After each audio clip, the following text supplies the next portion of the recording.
Ajo se çfarë fsheh kalaja për mendimin tim nuk është plotësisht ekspozuar, pasi vetëm fragmente të mureve janë zbuluar, pjesët e tjera të hapësirave të ndryshme që kanë shërbyer për jetesë, akoma gjenden në rënoja pra nën gur. Një kala e shembur tregon më shumë se sa një kala e cila ka muret ekzistues për mendimin tim.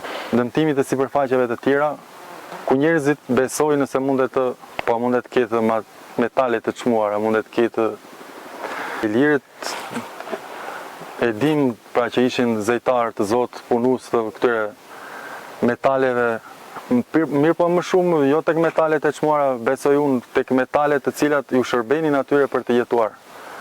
Tek bronzi, tek ekuri, tek bakri, pa tek veglat e punës, tek armët që ata përdornin. Këtu dëmtimet i shoh unë pra me sy të lirë. Me sy të lirë që këtu ka dëmtime. Pra kanë ndarë murin në fragmente, kështu nuk ka qenë. Para pak vitesh ka qenë njëjtë.